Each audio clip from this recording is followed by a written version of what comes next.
Everybody, this is JacqBean coming back with another review.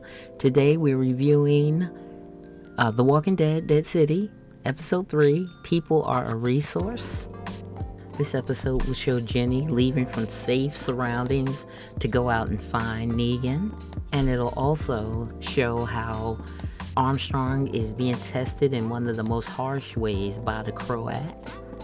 It will also show how Maggie and Negan are starting to come up with a strategy of how they're going to get into the garden. Madison Square Garden is where the Croat is holed up with his group.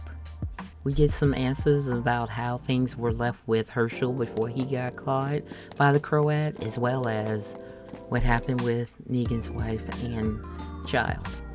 So let's get to reviewing.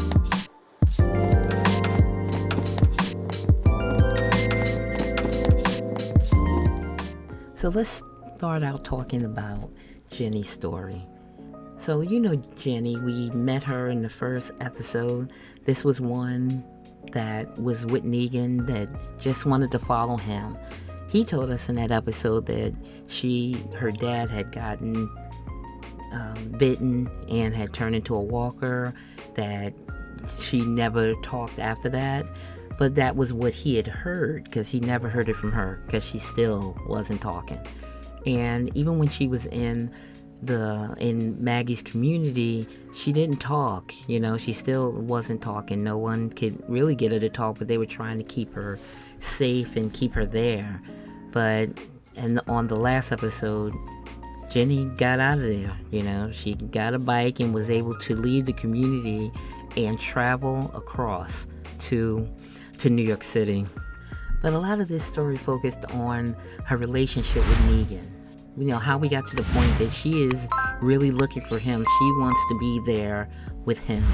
And it talked a lot about that. So we would go into these flashbacks of Negan calling her, you know, looking for her. They're out traveling together and she doesn't say anything when he's looking for her, because she doesn't talk, and he's trying to tell her, says, listen, in order for me to keep you safe, you have to talk to me. You have to let me know. There has to be some way that we're going to be able to communicate, especially when we get separated. In this flashback, she was looking for a dinosaur or a stuffed animal that meant a lot to her. Now, we don't understand why it means a lot to her, but it does. They were out. It was, they at first thought that she had dropped it. They later find that a person that had come and taken their bag had the dinosaur as well. But she wasn't willing to move forward unless she could get that back. That's how important it was to her. In that scene, they realized that the dinosaur was actually in the bag that the guy had stolen from them. And so they opened the bag and it was there, so she had her dinosaur. So it was really kind of cute in its own way. She was very tenacious. She was looking for this. This is what she wanted.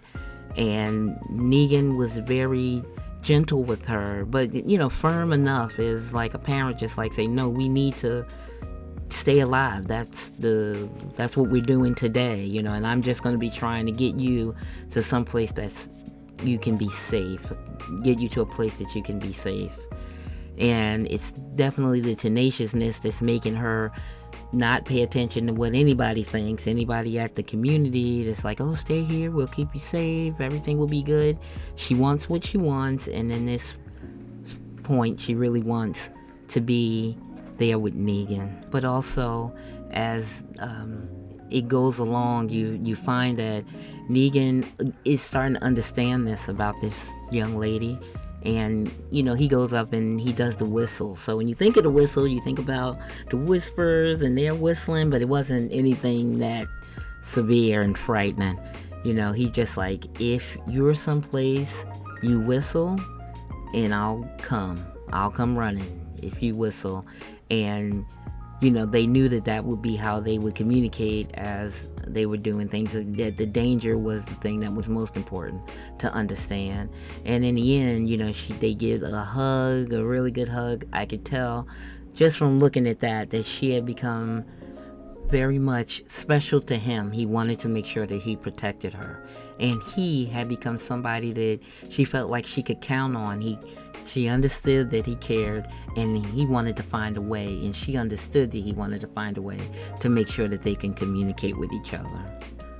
While she was in New York City, once she had gotten here, she's walking around the city trying to see if she can find out where they would be, as if it was the hustle and bustling city of a regular New York City. But she got muddled up with a bunch of walkers on the street, and she was running to hide. She wasn't stupid. She was just trying to get to a place where she could hide from them. And she ran behind a dumpster, and while she was waiting for the walkers that were around to go away, there was one underneath the dumpster, and he grabbed her leg. She starts kicking around to get away from him, and actually was able to, and she ran to find a place where she could hide and succeeded in doing that. But she dropped the damn dinosaur out of a bag. It was on the ground, and she couldn't get to it because somebody had walked up, and of course they killed that walker, but she turned out to be a lady, saw the stuffed animal on the ground, and she picked it up. She took it, she put it in her bag. She looked like she was a scavenger, like she picked up stuff that she found on the street. But we would learn about her a little bit more by the end of the Maggie and Negan section of the story. But when she took the dinosaur, put it in her bag, and started walking, we know how tenacious Ginny is, and so she started to follow her. So Maggie and Negan's story this week really kind of focused around them figuring out how to get to the Croat. So they find that they're in the garden. They're in Madison Square Garden. And, during some of the earlier episodes, we see a car riding around, kind of a truck, loud music. And it was the Barassi doing that in order to get the walkers around Madison Square Garden. So it's just so many people around their area that you can't really get through. But they also found out that Tommaso had been captured before, and he was the only person that had been able to escape Madison Square Garden. From his story, he talked about how I believe it was his grandfather, who was one of the people that worked on the Madison Square Garden and worked in the tunnels and the subway that's beneath it. Anybody that's been to New York City knows that below the Madison Square Garden is a huge subway system, and he was able to find some of those tunnels and was able to get out. And so they wanted to use that method because Tommaso had been able to get out of there. They want to use that method to get in there and get Herschel and to kill the Croat. And while Tommaso and the rest of them are really scared, I think the only one that is like, let's get it done, is Amaya, his girlfriend, I believe. And she's like ready to go. They're all really, really, really scared to do it. And Luther is just like, hell no. And so he really doesn't want to be able to help them. But they really know that Maggie's really just trying to do the best she can. She really wants to find her son. And they understand that because Tommaso wanted to bring children into the world. Amaya was like, no way. And Maggie just kind of looked at him and said, this isn't a world for children. However, we need to make it a better world so that there can be children. So it's that hope that you look for. Have children. There were children born during this time. We have to make this a better place and a better world in order for, to make it better for them. So there was this great scene where Maggie is sitting in the bathroom. She's looking in this box, and it has little things like it has Herschel's watch. It had a drawing of Glenn. She was looking very sad, Negan came inside the room, and he wanted her to know that they are going to find, her son. That, one of the things that they must have is hope. Luther was pretty pissed. He doesn't want to do anything with this. He doesn't want to go after the Croat. He doesn't want to help Maggie and Negan. He told Maggie that he thought her son was already dead, and she doesn't want to believe that, and nor do I. So the conversation that Negan was having with Maggie was just like, we're going to keep hope because that's all we have left. But within this conversation, you find that Maggie was having some problems with little Herschel.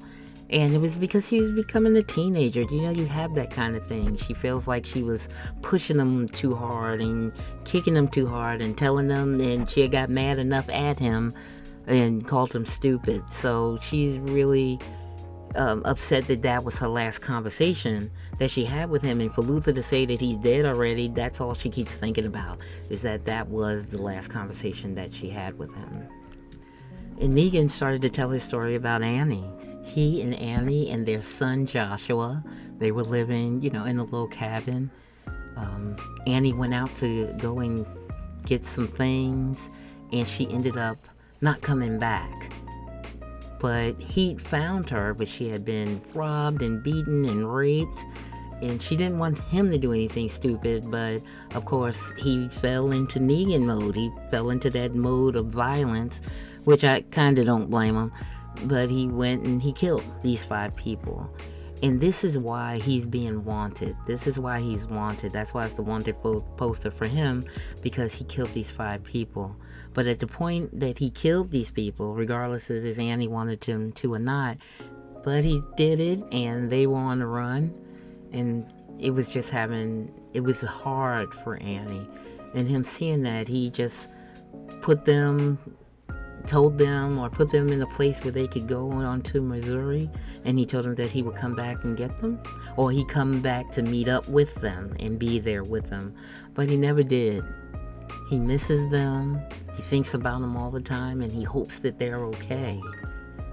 But he was like, even in his own thoughts, does he have the right just to be hopeful, But he's just saying that that's all they have, though. That's all they have, is to be hopeful.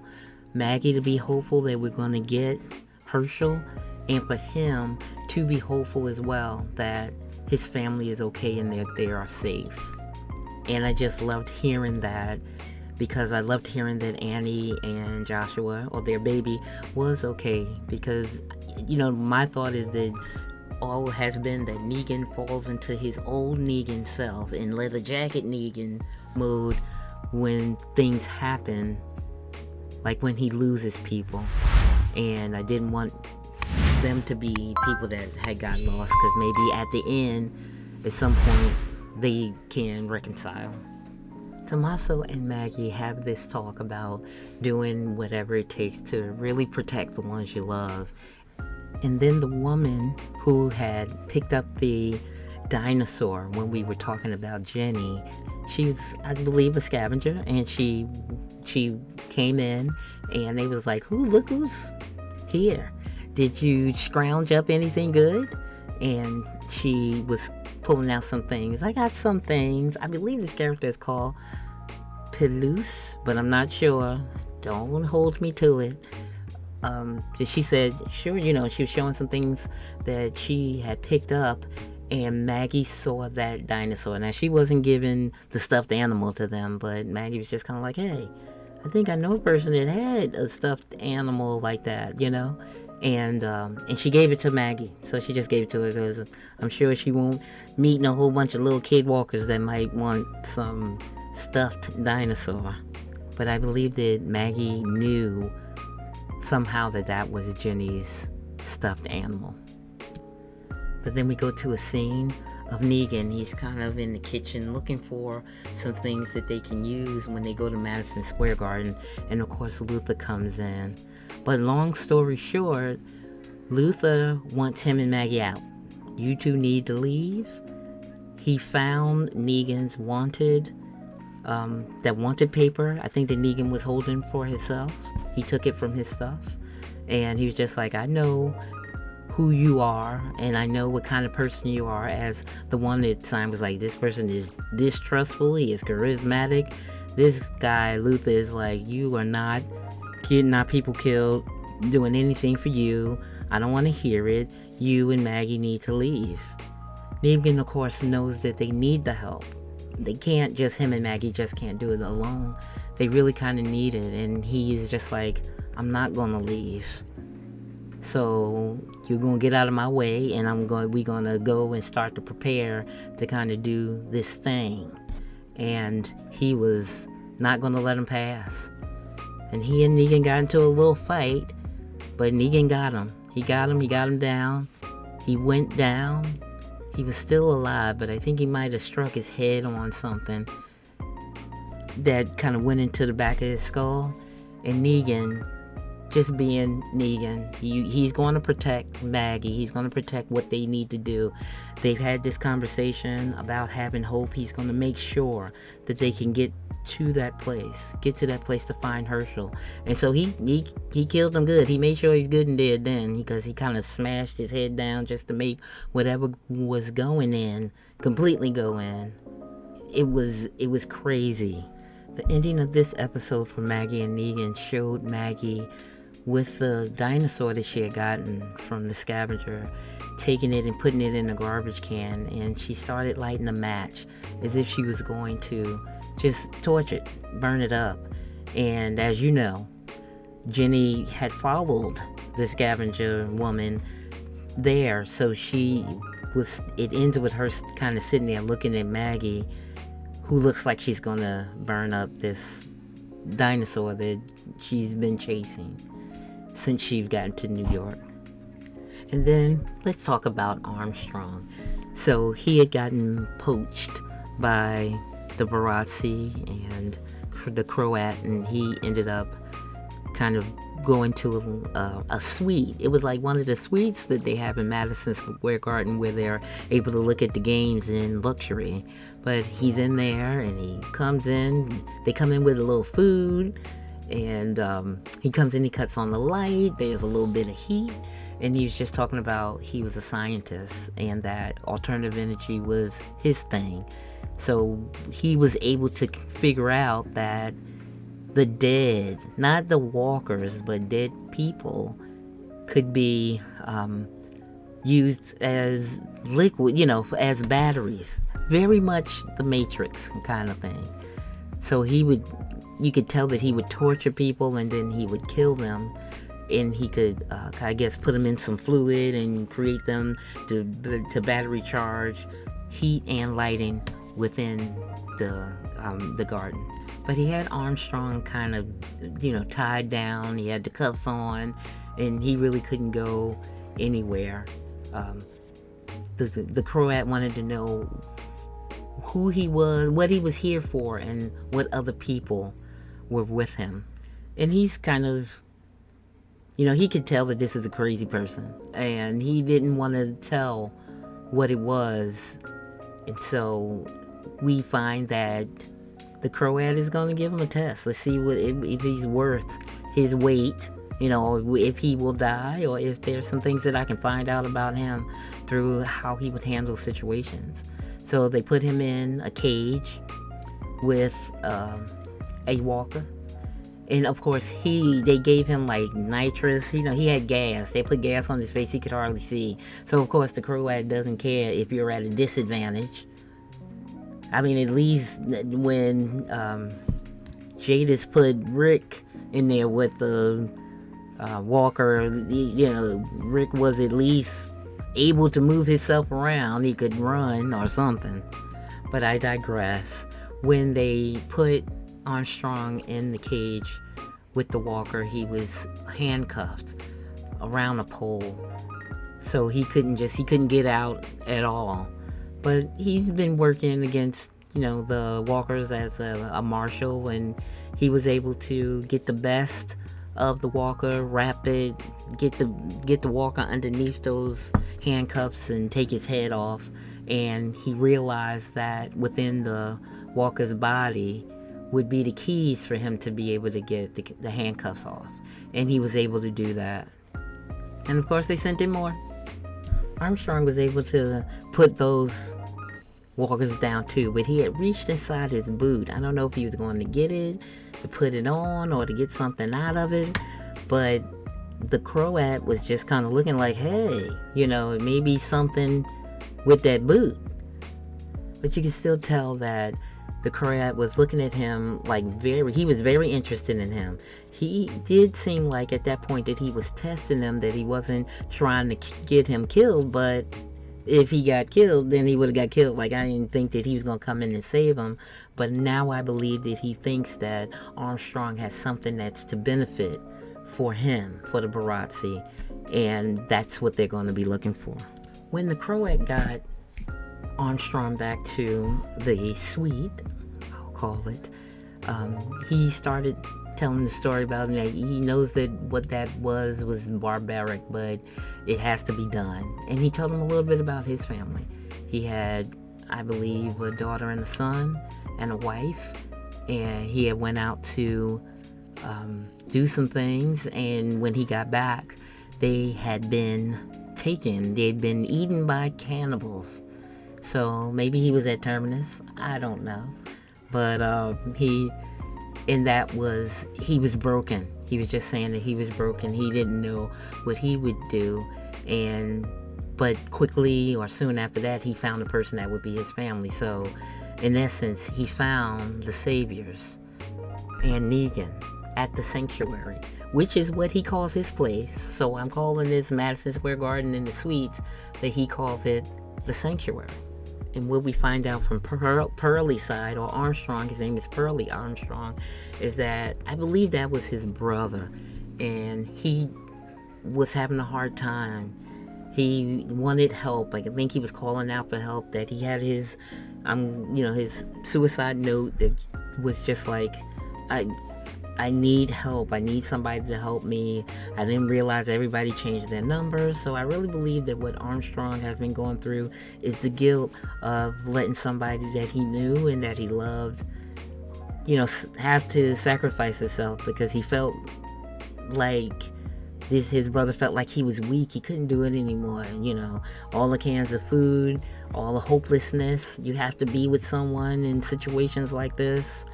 And I guess they had an exchange, and Armstrong really just kind of let him know what was up.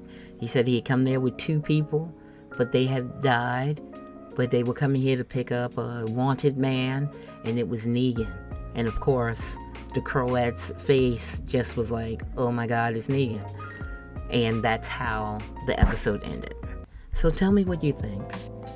I was really excited to find out that Annie and Joshua at least were okay when Negan last saw them. But what's going to happen when the people come in, the New Yorkers, that group of folks, and realize that Luther is dead? And maybe that Negan would have had to kill him. Are they going to be willing to help both Maggie and Negan to move forward? What about Maggie? Do you think that she's going to burn up Ginny's dinosaur? Or, will Ginny kind of jump in there and see? A part of me thinks that she believes that Ginny is there.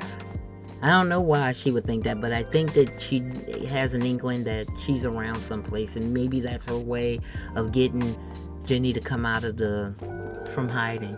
Because Ginny now knows that wherever Maggie is, that's where Negan's going to be too.